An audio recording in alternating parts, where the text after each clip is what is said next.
Come closer, my children. Come closer to the fire. Let not the night wind carry this story away. For what I am about to tell you is not just a tale, it is a warning. A warning about beauty that is not yours and secrets that refuse to stay buried.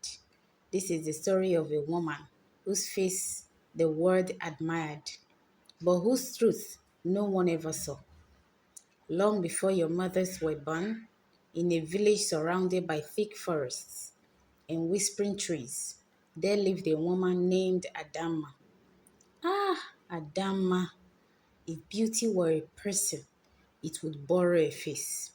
When she walked through the market, even the sun slowed down to look at her.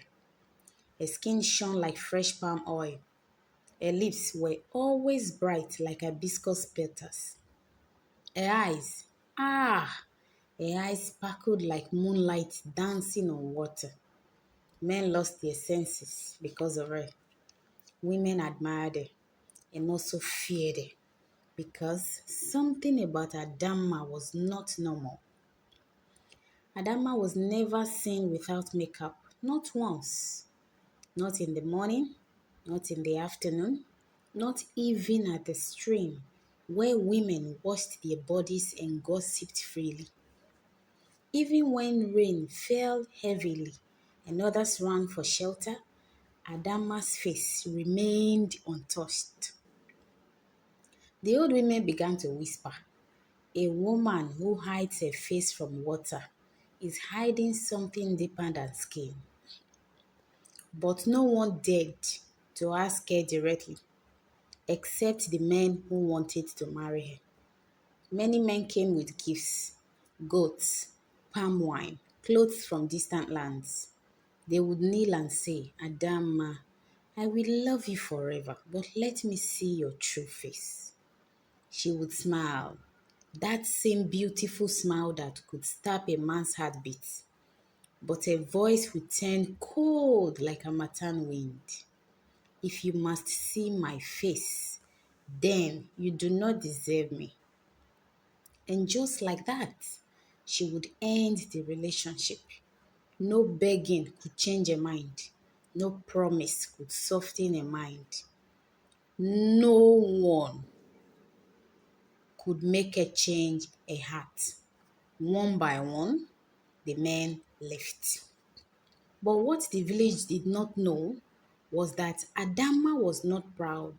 She was afraid, very afraid. At night, when the village slept and the crickets sang, she would sit alone in her room, staring into a small mirror. Her hands would tremble. Slowly, carefully, she would touch the edge of her makeup, then quickly pull back. Tears would fill her eyes. "Not again," she would whisper, because she knew what lay beneath. Many years before, when Adama was truly young and full of life, she laughed deeply, but love did not love her back. The first man broke her heart. The second betrayed her. The third humiliated her before the whole village. Each heartbreak cut deeper than the last, until one night she ran into the forest, the forbidden forest, a place where spirits walked freely and humans were not welcome. But pain can push a person into dangerous places. Deep inside the forest, she met a spirit. Its voice was like wind, yet heavy like thunder.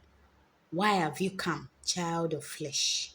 she cried. "I want to be beautiful, so no man will ever reject me again." The spirit was silent for a long time. Then it brought out a small box.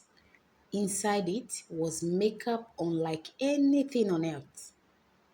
"This will give you beauty beyond human imagination," the spirit said. "But listen very carefully. The wind grew cold. You must never be without it. Not for a moment, not for a second." Adama nodded quickly, but the spirit was not done. The day your true face is revealed, everything you have hidden will return. All the years, all the pain, all the truth. But Adamma did not care. She took the box and she ran. From that day on, Adamma became the most beautiful woman anyone had ever seen. But beauty came with fear, constant fear. Then came Obinna, a quiet man, not the richest, not the loudest, not the most handsome, but his heart was steady. He did not question her. He did not demand anything. He simply said, I like you as you are. For the first time, Adama felt peace. So she said yes. Ah, the wedding. The whole village gathered. Drums beat like thunder. Dancers stamped the ground. Palm wine flowed like a river. Even the elders smiled and said, at last, Adama has chosen. But even that day, even on a wedding day, Adama wore her makeup. Night came. The moon stood high. Inside their room, lit by a small oil lamp, Obina sat beside his bride. She was nervous, very nervous. A single tear rolled down her cheek. Obina smiled gently. Why are you crying? Today is a day of joy. He reached out and wiped the tear. His fingers brushed her face, and something small, something tiny came off. A patch of makeup. And beneath it was not beauty, but age, wrinkles, loose skin. Obina froze. Adamma, what is this? Her heart began to race. Don't touch me, she screamed. But fear had already done its work. The makeup began to fade, slowly at first, then faster. Her beauty melted, her cheeks sank, her lips dried, her eyes grew hollow, her body bent, her voice changed, and before Obina stood not a bride, but something ancient, something broken, something hidden for too long. She fell to the ground crying. I am over 100 years old. Obina stepped back in horror. She told him everything, the heartbreak, the forest, the spirit, the warning. I was afraid no one would love the real me. Silence filled the room, the kind of silence that weighs on the soul.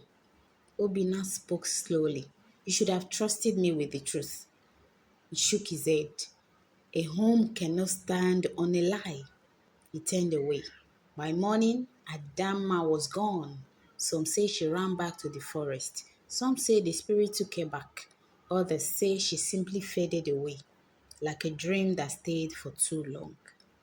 So, my children, when you see beauty, do not rush to admire it. Ask yourself, is this real or borrowed? Because the elders say, what is borrowed will always return, and what is hidden will one day be seen. If this story touched your heart and reminded you that truth is stronger than beauty, then don't forget to subscribe because here we share stories that stay with you long after the night is gone. Thank you for watching.